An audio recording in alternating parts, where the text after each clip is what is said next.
తదుపరి రాశి సింహరాశి. ఈ రాశి వారికి ఆర్థిక పరంగా లాభాలు వస్తాయి.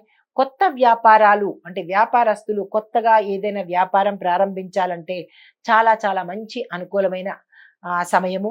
వ్యాపారస్తులే కాదు, పారిశ్రామికవేత్తలు, వాణిజ్యవేత్తలకి కూడా ఈ రోజు అత్యంత అనుకూలమైన సమయము.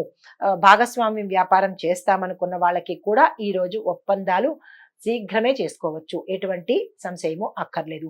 అయితే దూర ప్రయాణాలు చేస్తారు. తద్వారా కొంచెం అనారోగ్య సంబంధిత సూచనలు కనబడుతున్నాయి. జాగ్రత్తగా వ్యవహరించి దూర ప్రయాణాలు చేయండి. ధన వ్యయం కనబడుతోంది. అధిక ఖర్చులు కూడా గోచరిస్తున్నాయి కాబట్టి ఏది అవసరము ఏది అనవసరము చూసుకోండి. వివాహ ప్రయత్నం చేసేవారు పురుషులైనా స్త్రీలైనా ఈ రోజు అస్సలు చేయకండి. ఎందుకంటే మీకు మాత్రం అనుకూలంగా లేదు. సంతాన పరంగా ఎవరైనా ప్రయత్నాలు చేసుకుంటే కనుక ఈ రోజు చాలా చక్కగా ఉంది. సుబ్రహ్మణ్యేశ్వర స్వామి వారిని ఆరాధించి ఆ ప్రయత్నం చేసుకోండి. తరువాత ఈ రాశిలో ఉండే స్త్రీలకు, పురుషులకు, విద్యార్థులకు, ఉద్యోగస్తులకు, వ్యవసాయదారులకు అందరికీ కూడా చెప్పదగిన సూచన ఏంటంటే సూర్య ఆరాధన చేయండి. సూర్యుడికి ఎర్రని పువ్వులు ఇది పూజ చేయండి. ఎర్రని పువ్వులతో పూజ చేయండి.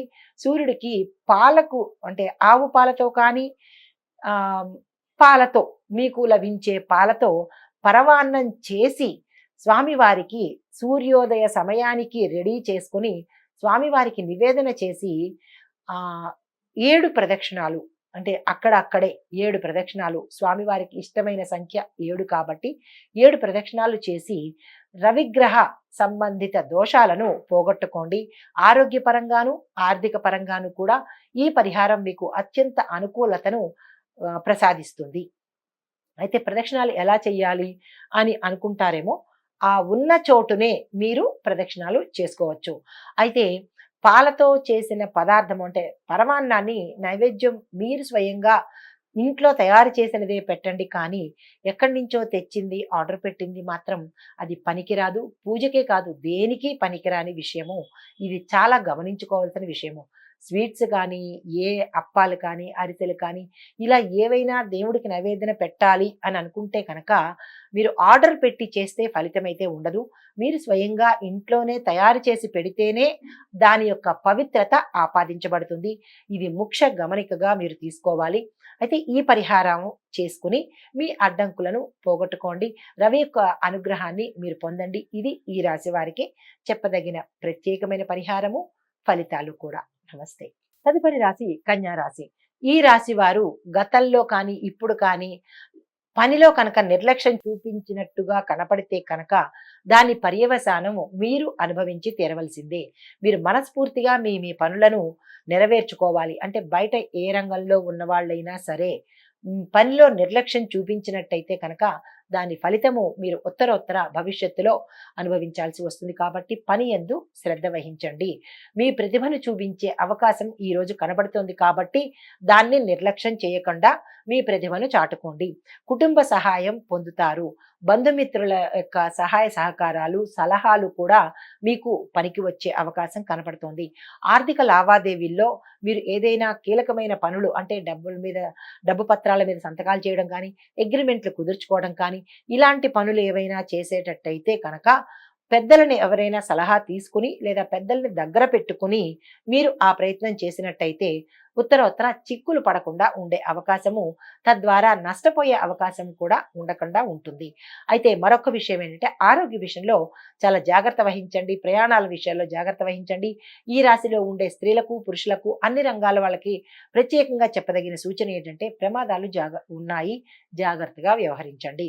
ఆరోగ్యం పట్ల జాగ్రత్త తీసుకోండి. విద్యార్థులకి చెప్పదగినది ఏంటంటే మీ జ్ఞాపక శక్తి మందగించి మీరు ఫెయిల్ అయ్యే అవకాశం కనబడుతోంది కాబట్టి మరింత శ్రద్ధ పెట్టి ఇతర వ్యాపకాలు తగ్గించుకొని మీరు ఏ పరీక్షలు అయితే అటెంప్ట్ చేస్తున్నారో, దేనికైతే మీరు కష్టపడుతున్నారో దాని మీదే శ్రద్ధ పెట్టండి. లేదు అంటే అది ఎప్పటికీ మీకు దక్కే అవకాశం లేదు. కాబట్టి జాగ్రత్త వహించండి. గణపతిని, సరస్వతి అమ్మవారిని పూజ చేయండి. వారి యొక్క అష్టోత్తరాలను వినండి. ఇవి ఈ రాశి వారికి చెప్పదగిన పరిహారాలు, ఫలితాలు. నమస్తే. తదుపరి రాశి తులారాశి.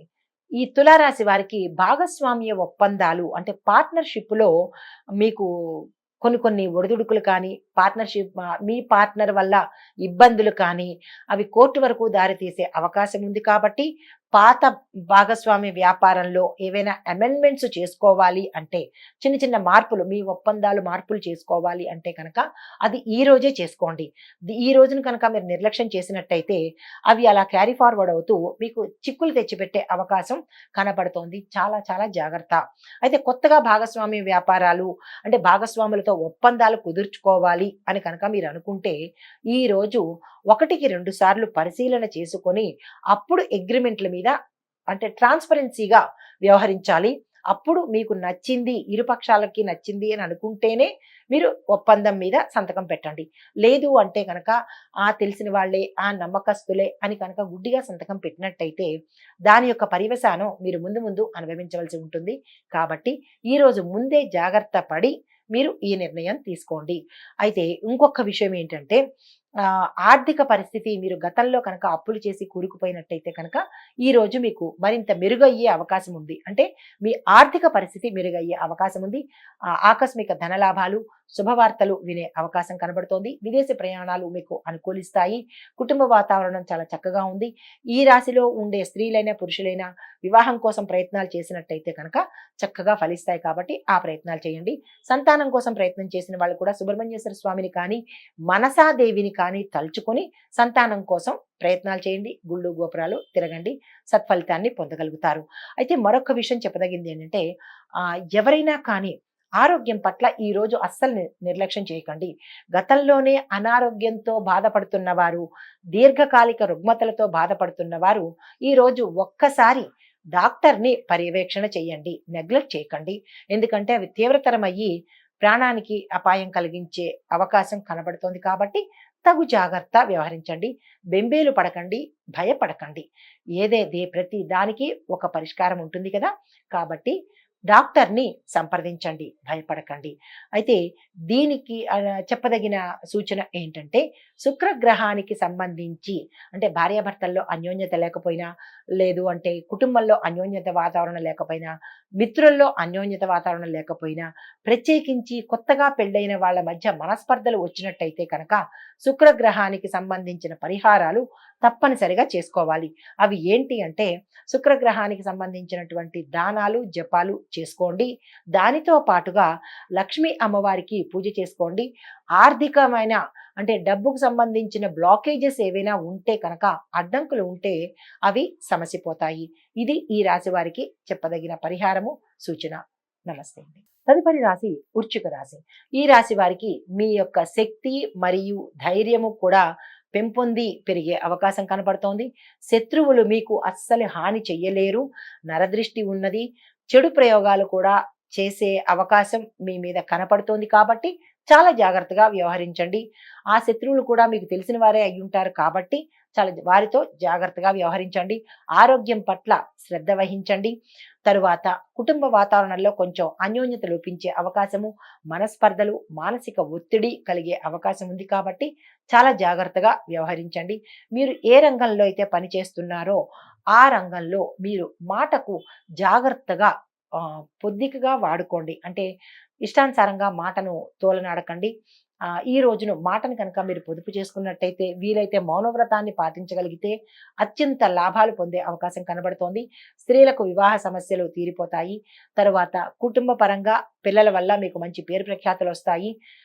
తరువాత ఇంకొక విషయం ఏంటంటే స్త్రీలకు ప్రత్యేకంగా చెప్పదగినది, మీకు గర్భస్థ సంబంధితమైన దోషాలు వచ్చే అవకాశం అంటే దానికి సంబంధించినటువంటి రుగ్మతలు, అనారోగ్యము సూచన కనపడుతోంది. కాబట్టి చాలా జాగ్రత్తగా వ్యవహరించండి.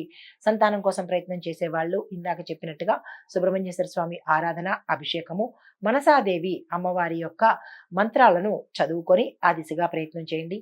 ఈ రంగంలో ఉండే స్త్రీలకు, పురుషులకు మిశ్రమ ఫలితాలు గోచరిస్తున్నాయి. కాబట్టి కీలకమైన పనులు ఏవైనా ఉన్నాయి అంటే కనుక వాయిదా వేసుకోండి. ఈ పరిహారాలను చేసుకోండి. ఈ పరిహారాలను పాటిస్తూ మీ అడ్డంకులు, ఆటంకాలను తొలగించుకోండి. ఇవి ఈ రాశి వారికి చెప్పదగిన దిన ఫలితాలు, పరిహారాలు. నమస్తే అండి.